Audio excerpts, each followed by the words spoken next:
July 2019. Jumeirah Beach Hotel glittered under Dubai's summer sky as over 300 guests celebrated what looked like the perfect Arabian wedding. Designer gowns, luxury cars, champagne toasts, everything screamed happily ever after. The groom was charming, successful, ambitious. The bride was radiant, glowing with love and hope for their future together. Their social media exploded with envy-inducing photos of the golden couple. 3 days later, she was bleeding in the Indian Ocean, a bull shark circling her torn body, while he stood on the yacht platform above, watching. Was this a tragic accident? Or did the man she just married try to kill her?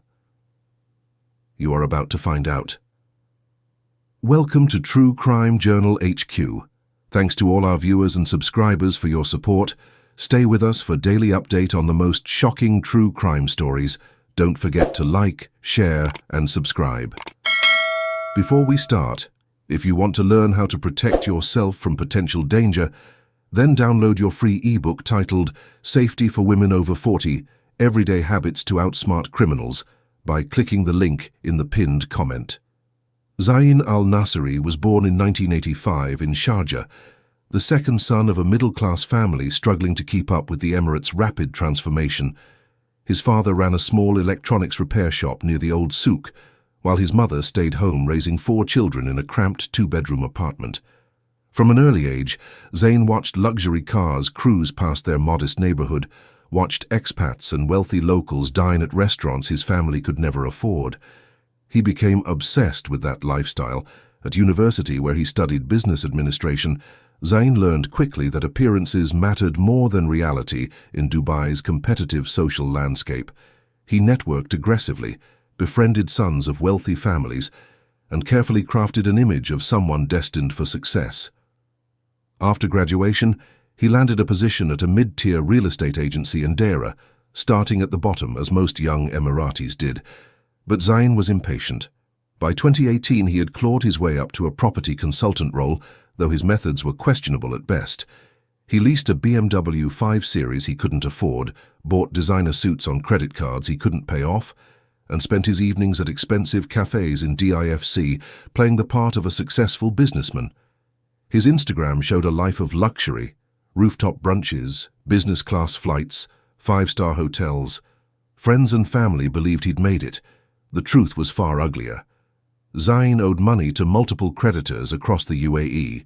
He'd issued bounced checks, a criminal offense that could land him in jail. Worse, he'd been selling properties using forged documents, pocketing deposits from unsuspecting buyers. The walls were closing in. He needed money, fast, and he needed a way out of the financial hole he'd dug himself into. He needed a solution. And in early 2019, he thought he'd found one. Hana was everything Zayn pretended to be: genuinely successful, from a stable family, and respected in her community. Born in 1990 in Dubai, she grew up in Jumeirah, the daughter of a businessman who'd built a thriving import-export company over 3 decades.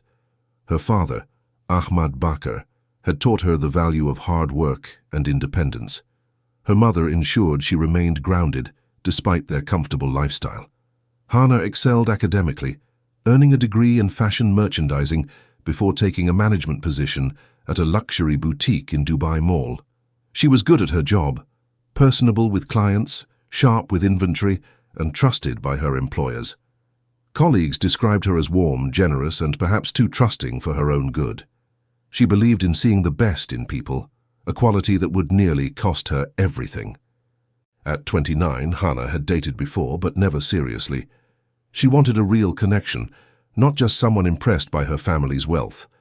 Her parents were traditional in some ways. They expected her to marry eventually, but they supported her career and gave her freedom to choose her own partner. She was financially independent, with savings and investments her father had helped her set up. She drove a modest Nissan, lived in a rented apartment in Dubai Marina, and spent weekends with friends or family. Her social media showed a balanced life: work accomplishments, family gatherings, occasional travel, nothing excessive or showy. She was looking for genuine love, someone honest and ambitious. Instead, she met Zayn. Have you ever trusted someone completely only to discover they were wearing a mask the entire time? They met in February 2019 at a business networking event at a dress downtown. Zayn was working the room, handing out business cards, projecting confidence. Hana was there with colleagues, reluctantly attending after a long workday. He approached her at the refreshments table, complimented her insights during a panel discussion, asked intelligent questions about retail trends. He seemed different, attentive, respectful, interested in her opinions. They exchanged numbers. He called the next day. For 6 months, Zayn courted her relentlessly. Expensive dinners at Zuma and Nusret, weekend trips to Abu Dhabi, flowers delivered to her workplace. He spoke about building a future together, about his ambitious business plans, about how rare it was to find someone like her. Hana's mother had reservations. Something felt rushed, but Hana was falling hard. By July, when he proposed at sunset on Kite Beach, she said yes without hesitation. She thought she'd found her partner for life.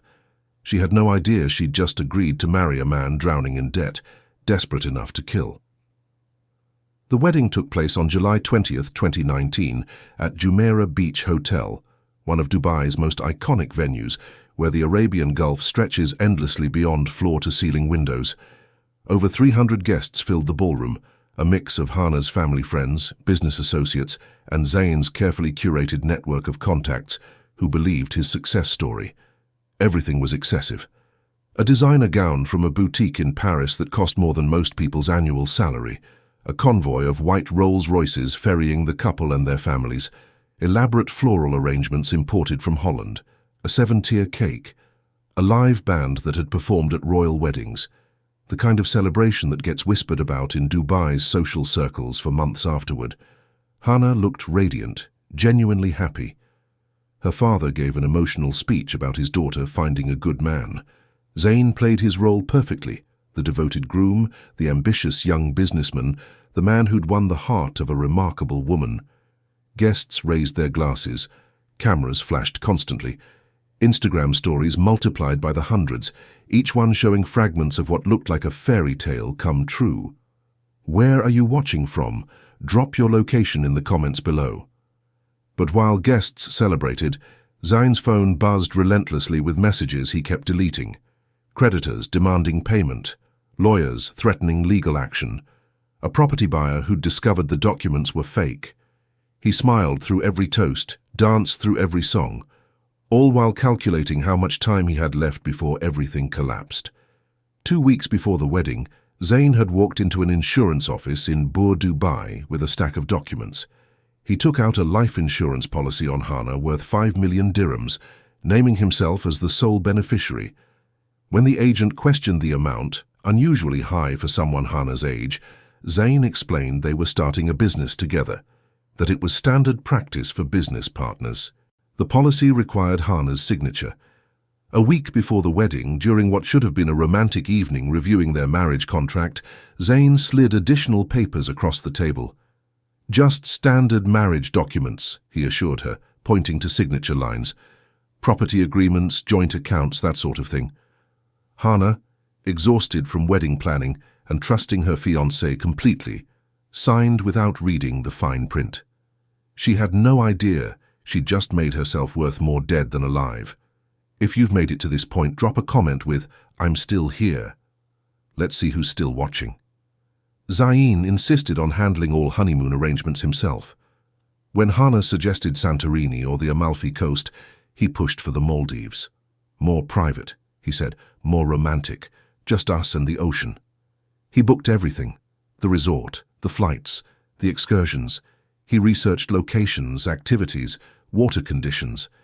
He planned every detail with the precision of someone organizing a business deal, because that's exactly what it was, a deal, a transaction, a 5 million dirham payday disguised as a honeymoon. Have you ever had a dream wedding?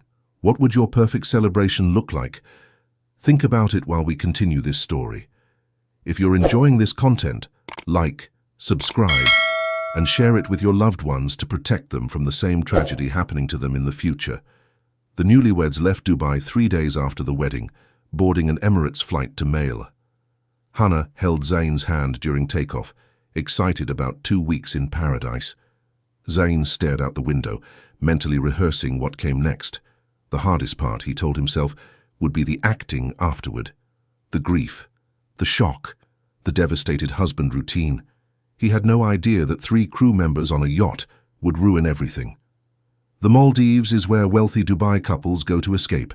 Turquoise waters, powdery white sand, overwater villas suspended above coral reefs, like something from a luxury magazine. Hana and Zayn's resort was exclusive, the kind that required a seaplane transfer from Mail and cost more per night than most people earn in a month.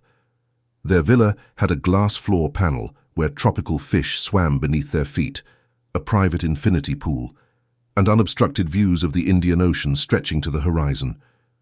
The first day felt like a dream. They slept late, had breakfast delivered by boat, spent the afternoon floating in their private pool. Hana posted photos of sunset cocktails and her feet dangling over the turquoise water. Her friends back in Dubai flooded the comments with heart emojis and congratulations.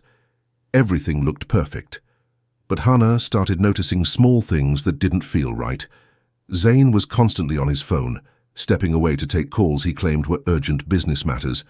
When she asked about it, he snapped at her, something he'd never done before, then quickly apologized, blaming jet lag and work stress.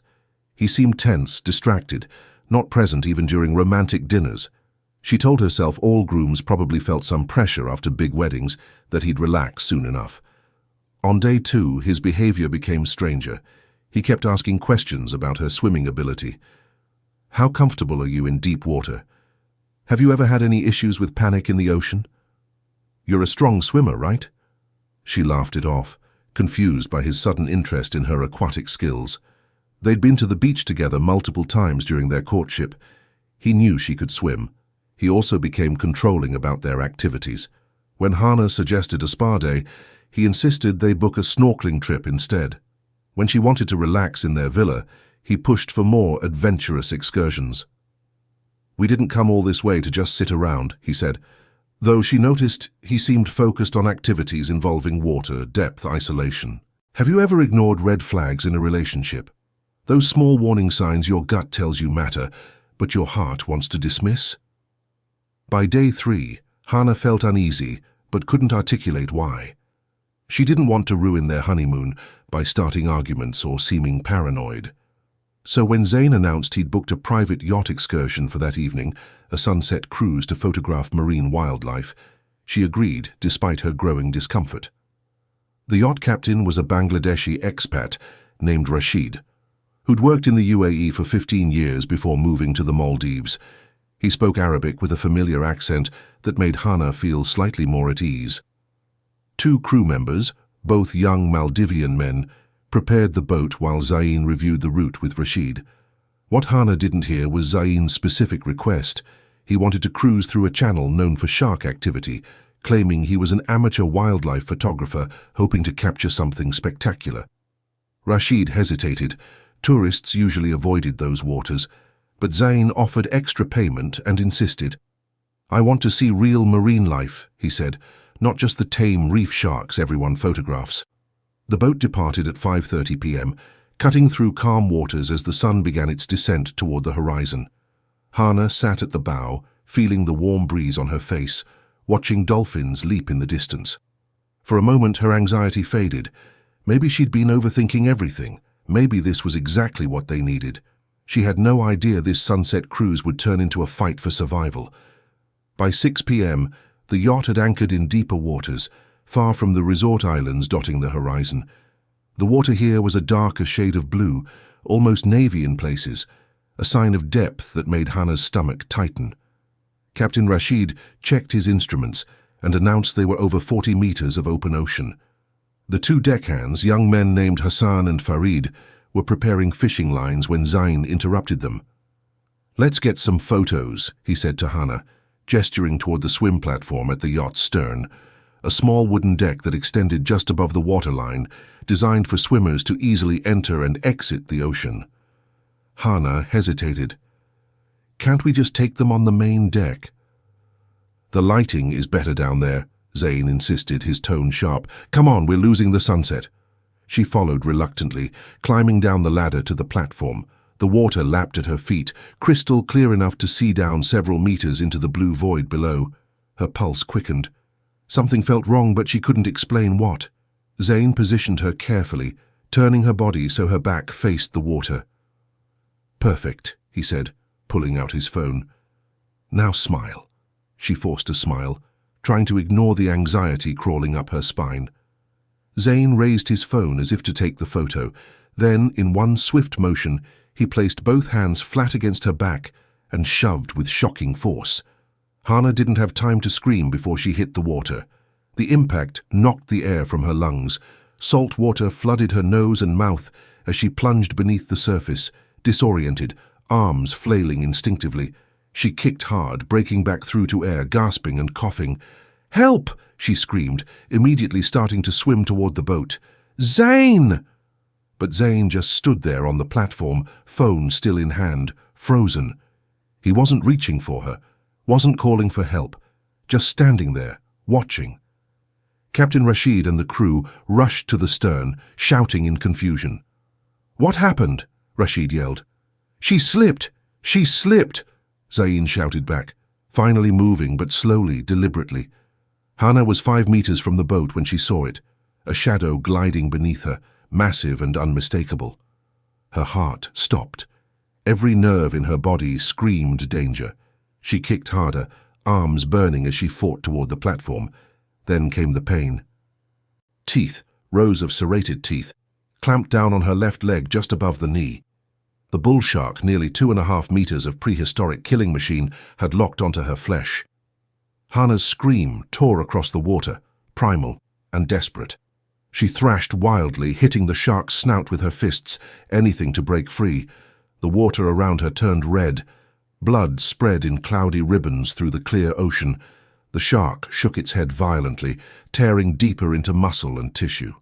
Hana felt herself being pulled under, her vision darkening at the edges.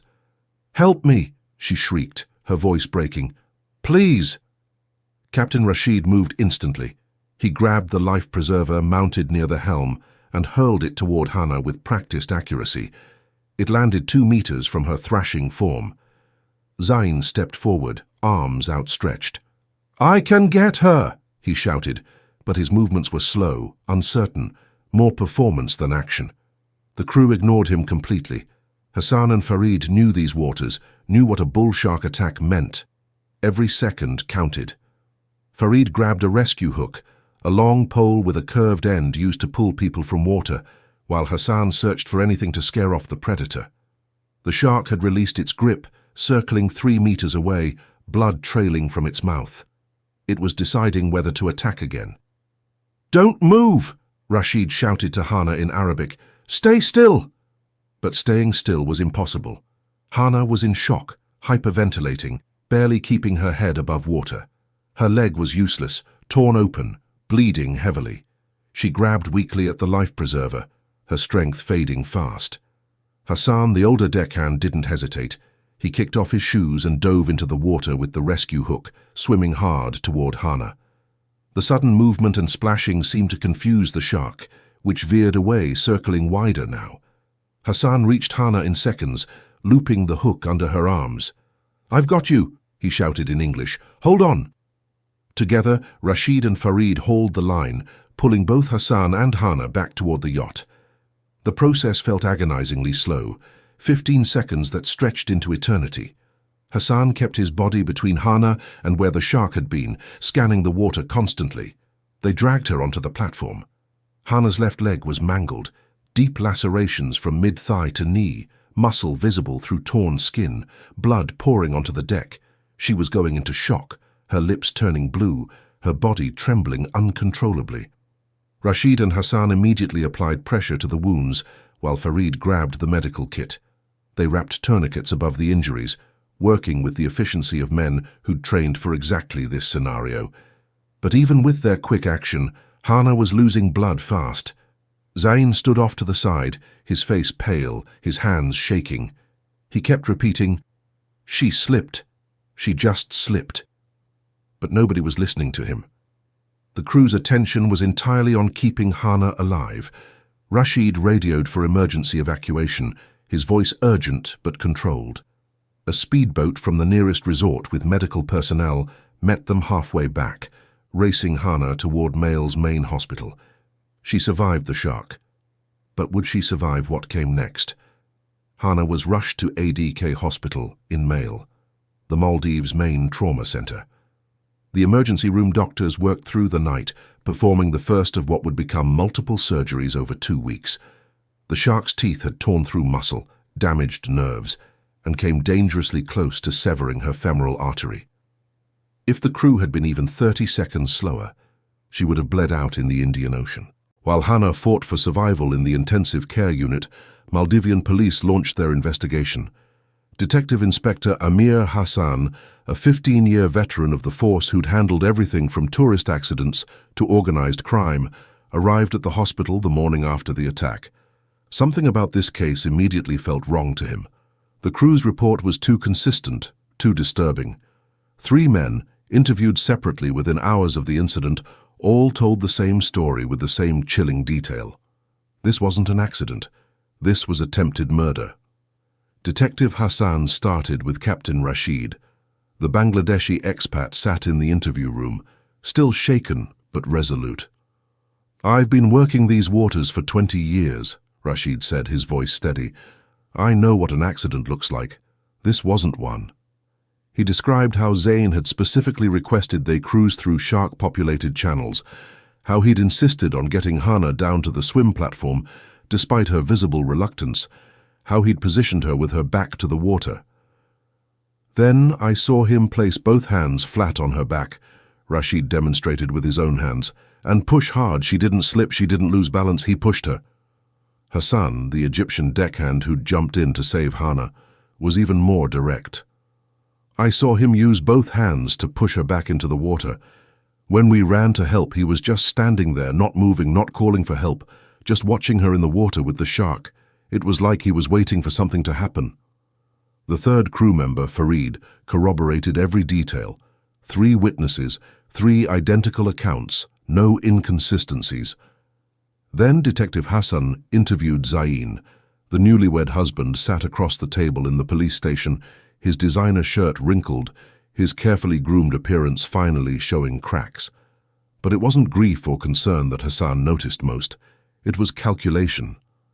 "It was an accident," Zayn insisted, his voice rehearsed. "We were taking photos. She was leaning back to get a better angle.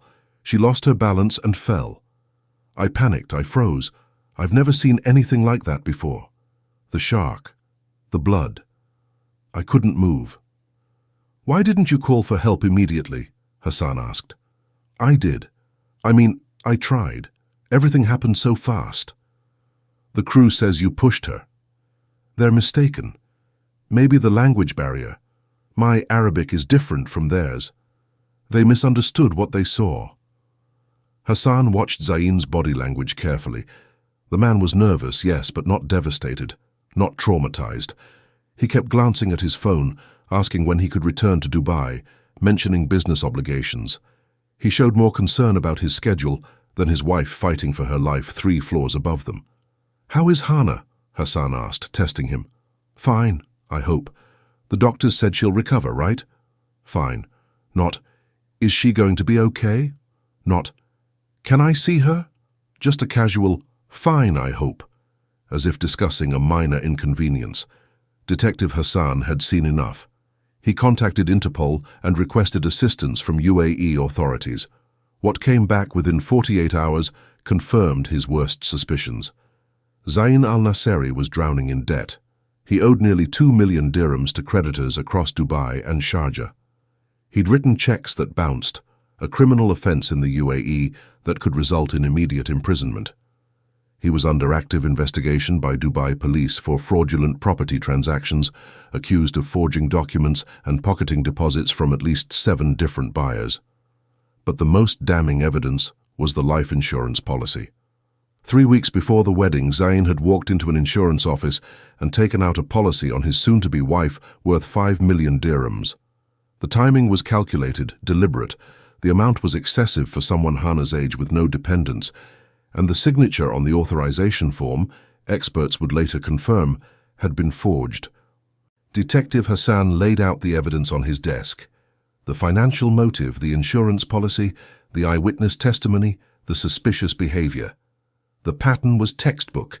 A desperate man, facing financial ruin and potential imprisonment, marrying a woman from a wealthy family and then attempting to kill her for the insurance payout. What would you do if you discovered your spouse tried to kill you? The case was no longer being treated as an accident. Zayn al-Nasiri was officially a suspect in the attempted murder of his wife. By the end of Hana's second week in the hospital, Maldivian authorities had gathered enough evidence to proceed with formal charges. The man who'd promised to love and protect her had instead tried to feed her to sharks for money. Where are you watching from?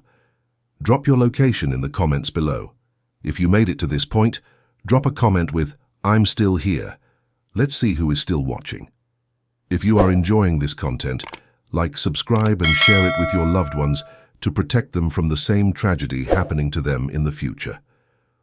On day 9 of her hospital stay, Detective Hassan walked into Hana's room carrying a manila folder. She was sitting up for the first time since the attack, her left leg heavily bandaged and elevated, pain medication keeping the worst of the physical agony at bay. But nothing could prepare her for the emotional devastation about to come. "Miss Baker," Hassan began gently, pulling a chair beside her bed, "there's something you need to see." He opened the folder and removed the insurance policy documents. As Hana read through them, the 5 million dirham payout, the date it was taken out, the beneficiary listed as her husband, her hands began to shake. Then she saw the signature at the bottom, her signature, on a document she'd never seen before. "This isn't possible," she whispered, her voice breaking. "I never signed this. I would remember." Then the memory surfaced. A week before the wedding, late evening at Zayn's apartment. He'd slid papers across the table, pointing to signature lines, calling them standard marriage documents. She'd been exhausted from wedding planning, trusting him completely. She'd signed without reading. The folder slipped from her hands. Hana doubled over, a guttural sob tearing from her throat. The man she'd married, the man she'd trusted with her life, had wanted her dead, had planned it, had signed documents making her worth more as a corpse than as a wife. The nurses rushed in, but Hana waved them away. Through her tears, other memories began surfacing with horrifying clarity. Pieces she'd dismissed or rationalized now formed a complete, damning picture. His insistence on controlling every aspect of the honeymoon. Not romance, control. Making sure she went exactly where he needed her to go. Those strange questions about her swimming ability, about her comfort in deep water. Not curiosity, assessment. Calculating whether she could survive long enough for his plan to work. The documents he'd made her sign, brushing off her questions, rushing her through the process. Not administrative necessity, forgery. Getting her authorization for her own death. His behavior on the yacht, the positioning, the push, the frozen stance while she screamed for help. Not panic, patience, waiting for the ocean to finish what he'd started. She called her parents from the hospital phone, her voice barely audible. "Mama, Papa, Zayn tried to kill me." Her mother's scream echoed through the receiver. Her father, Ahmad Bakr, went silent for 3 long seconds before speaking. "I'm coming. Stay strong, Habibti. I'm coming right now." Ahmad was on a flight to Mail within hours, leaving his business in his partner's hands.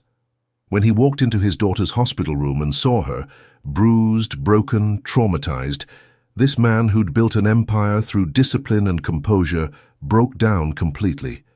He held Hana while they both cried, a father's worst nightmare realized. Her mother arrived the next day with Hana's younger sister. The family rallied around her, taking shifts at her bedside, handling communication with police, shielding her from the media attention that was beginning to swirl around the case. But the physical recovery was only half the battle. Hana was processing double trauma, the shark attack that nearly killed her body, and the betrayal that nearly destroyed her spirit. She had nightmares where Zayn's hands pushed her over and over into dark water. She woke up screaming, feeling phantom teeth tearing at her leg. The hospital assigned her a trauma counselor. In those sessions, Hana began to articulate the depth of the violation. "He looked at me on our wedding day and saw money," she told the counselor, tears streaming down her face. "Every kiss, every promise, every moment, it was all calculation. I wasn't a person to him, I was a transaction. Imagine marrying someone, only to discover they saw you as a payday. Not a partner, not a companion, just a 5 million dirham problem to be solved with a push and a shark." But as the days passed and her physical strength returned, something else emerged. Rage. Pure, focused rage. Hana Bakr had trusted too easily, loved too freely, ignored too many warnings. She wouldn't make those mistakes again. When Detective Hassan asked if she'd be willing to testify, she didn't hesitate.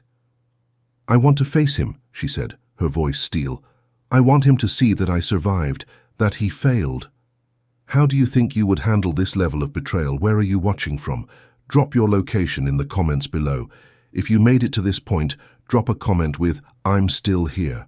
Let's see who is still watching. If you are enjoying this content, like, subscribe, and share it with your loved ones to protect them from the same tragedy happening to them in the future. The trial of Zayn al-Nasiri began in November 2019 at the criminal court in Mail. The case had attracted international attention. A honeymoon that turned into attempted murder, a shark attack used as a weapon, a seemingly perfect wedding that masked a calculated plot. Media outlets from Dubai to London covered the proceedings. Zayn arrived in court wearing an expensive suit, his appearance meticulously maintained, despite 3 months in custody. He'd hired a high-profile defense attorney from Colombo, a man known for winning impossible cases. The legal fees were astronomical, paid with money Zayn had borrowed from distant relatives who still believed his story. His defense strategy was simple. It was a tragic accident, nothing more. The crew had misunderstood what they saw. Language barriers and cultural differences had created confusion. Hana had been posing for a photo, leaned back too far, and lost her balance. Zayn had panicked, frozen in shock, a natural human response to witnessing something so traumatic. "My client is not a monster," his lawyer argued during opening statements. "He's a young husband who watched his bride nearly die and is now being punished for a moment of human paralysis in the face of horror." But the prosecution, led by State Attorney Aminath Shawna, had built a case so airtight that even the most skilled defense couldn't crack it. First came the eyewitnesses. Captain Rashid took the stand and walked the court through every detail. Zayn's specific request to cruise shark-populated waters, his insistence on getting Hana to the swim platform, the deliberate positioning. "I saw him place both hands on her back," Rashid testified, demonstrating the motion. "He pushed with force. There was no slip, no loss of balance. It was intentional." Hassan, the deckhand who'd rescued Hana, corroborated every word. "I saw him use both hands to push her back into the water.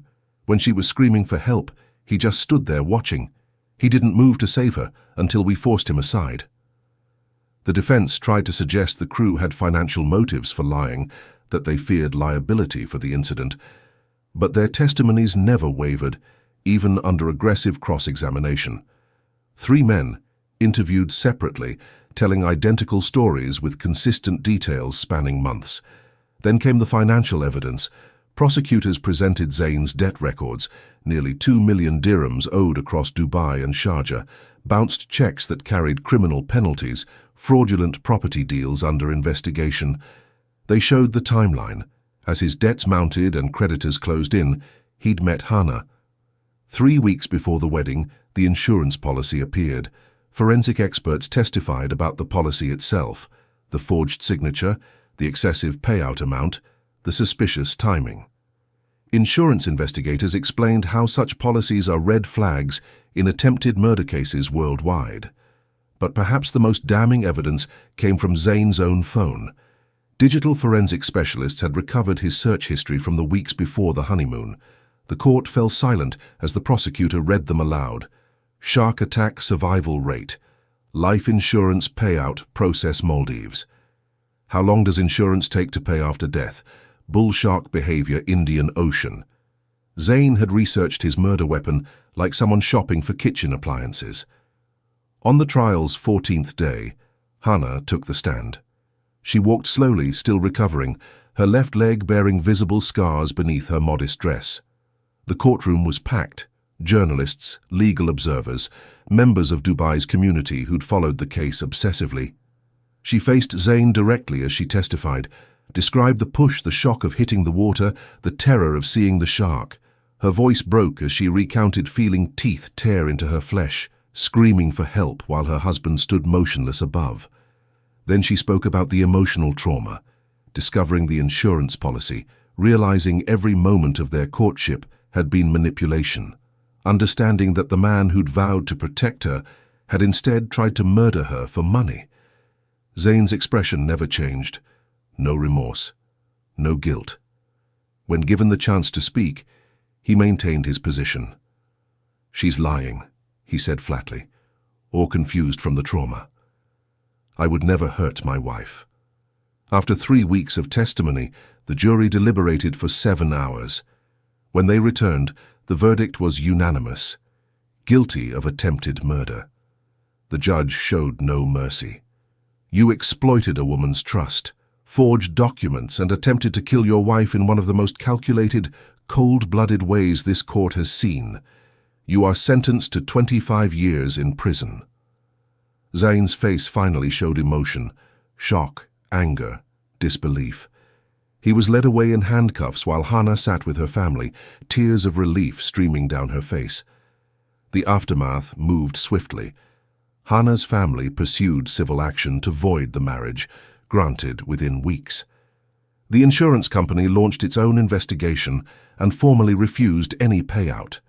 Dubai authorities issued an arrest warrant for the fraud charges, ensuring that even after serving his Maldivian sentence, Zayn would face justice in the UAE. The man who promised to love Hana forever would spend the next 2 decades behind bars, his carefully constructed life of luxury replaced with a prison cell thousands of miles from the city where he dreamed of wealth and status. Hana returned to Dubai in early 2020, forever changed. The physical scars on her left leg served as permanent reminders of that day in the Indian Ocean, jagged lines where shark teeth had torn through skin and muscle, tissue that would never fully heal. But the deeper wounds were invisible, carved into her ability to trust, to sleep peacefully, to believe in love without suspicion. She took 6 months off from her management position at the luxury boutique. The first 3 months were consumed by physical therapy, learning to walk without a limp, rebuilding strength in damaged muscles, managing chronic pain that flared without warning. The physical recovery was grueling, but at least it was measurable, visible progress she could track.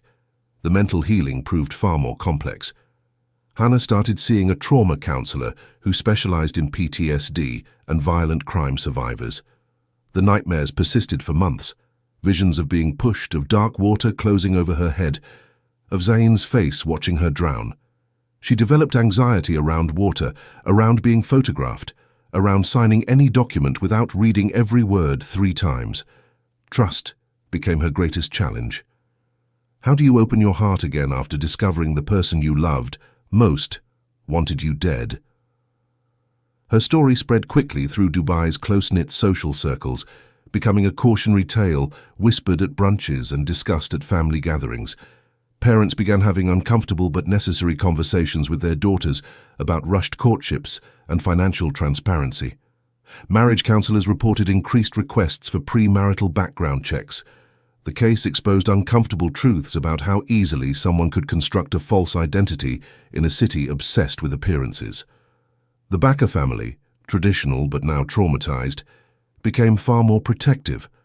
Ahmad insisted on thorough vetting of anyone who showed romantic interest in either of his daughters. What some might call overprotective, the family considered essential survival strategy. The case sparked broader conversations across Dubai about issues that had long remained in shadows. Financial advisors began recommending premarital financial disclosures. Insurance companies revised their policies around spousal coverage, adding safeguards against suspicious timing and amounts. Women's groups organized seminars about recognizing warning signs of financial desperation, masked as ambition. By late 2020, Hana felt strong enough to return to work. Her colleagues welcomed her back with caution, unsure how to address what had happened. But Hana didn't want silence or pity. She wanted purpose. She began speaking openly about her experience, partnering with domestic violence organizations to raise awareness about financial abuse and manipulation tactics. "I survived the shark," she told audiences at awareness events, "and I survived him." But many women don't get that chance. We need to talk about the red flags, the warning signs, the gut feelings we dismiss because we want to believe in fairy tales. Her advocacy work gave meaning to the trauma, transforming victimhood into power. Meanwhile, Zayn sits in Hulhumali prison, maintaining his innocence to anyone who will listen. Some people, conspiracy theorists, contrarians, those who believe every accused person must be wrongly convicted, still debate whether the crew misunderstood what they witnessed. Online forums occasionally resurrect the case, questioning the evidence, suggesting alternative theories. But the evidence speaks for itself: the eyewitnesses, the financial records, the forged insurance policy, the search history, the jury's unanimous verdict. Hana knows the truth. The crew knows the truth. The court established the truth, and Zayn al-Naseri will spend the next 2 decades remembering the woman who refused to become his victim. Where are you watching from? Drop your location in the comments below. If you made it to this point, drop a comment with "I'm still here." Let's see who is still watching. If you are enjoying this content, like, subscribe, and share it with your loved ones to protect them from the same tragedy happening to them in the future. This case should serve as a wake-up call for everyone, especially in communities where rapid courtships and grand weddings can mask dangerous realities. Have you heard similar stories in the UAE? Stories of relationships built on deception, of people who weren't who they claimed to be? Share your experiences in the comments. Your story might save someone else. What precautions do you take before marriage? Do you verify financial backgrounds? Ask the difficult questions. Trust your instincts when something feels wrong. Let's start an honest conversation about protecting ourselves and our loved ones. Drop your location. Where are you watching from? Let's build a global community committed to awareness and safety. Share this story as a warning to others. Someone in your life might need to hear it. Someone might be ignoring red flags right now, convincing themselves that love conquers all doubts. Subscribe for more true crime stories that educate, inform, and empower you to recognize danger before it's too late. Remember, love shouldn't be blind. Awareness saves lives. Trust your gut. Ask questions. Verify everything. Your safety is worth more than any fairy tale. Before you go, if you want to learn how to protect yourself from potential danger, then don't forget to download your free ebook titled "Safety for Women Over 40: Everyday Habits to Outsmart Criminals" by clicking the link in the pinned comment.